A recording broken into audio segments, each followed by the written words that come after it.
Aujourd'hui, nous allons parler du vivre ensemble et de ses valeurs. Le vivre ensemble, c'est une forme de bonne entente. Il n'y a pas de violence verbale ou physique.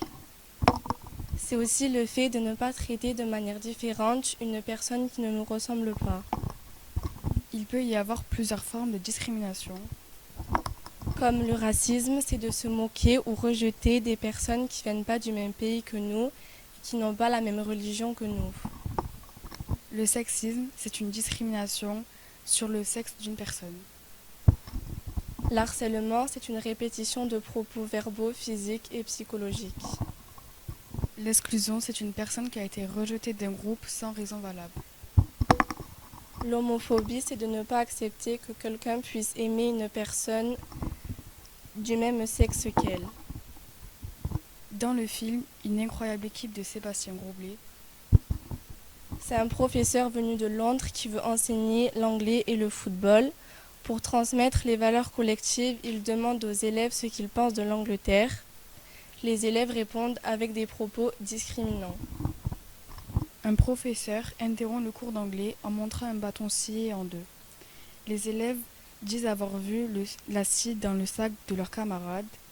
Il ouvre son sac, mais malheureusement, une scie glisse du sac. Il se fait punir à tort.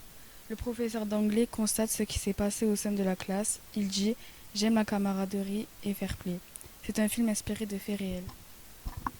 Un élève se fait accuser à tort volontairement par d'autres élèves.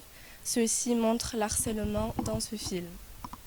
Le directeur pense que les enfants pauvres n'ont pas le droit d'aller à l'école. Ceci montre la discrimination.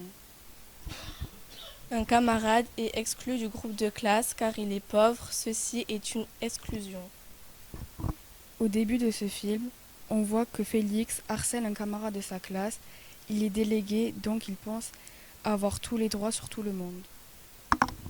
Il était méchant car son camarade était pauvre, il se prenait pour le chef. À la fin du film, il s'entend avec tous ses camarades. Dans ce film, on peut observer l'évolution du groupe comme Là où les élèves suspendent un professeur dans la salle de gym, ceci pourrait montrer la rébellion du groupe. au football, dès qu'il n'y a pas de prof comme arbitre, le jeu dégénère. Ceci pourrait être le déchirement du groupe. Quand les élèves comprennent que le fair play est important pour eux, ceci montre la cohésion du groupe. Quand tous les élèves disent de ne dire à personne la pratique du football, ceci montre l'engagement du groupe. On conclut que dans le vivre ensemble, il n'y a aucune différence entre le sexe, la couleur de peau, les origines, les religions et toute autre discrimination.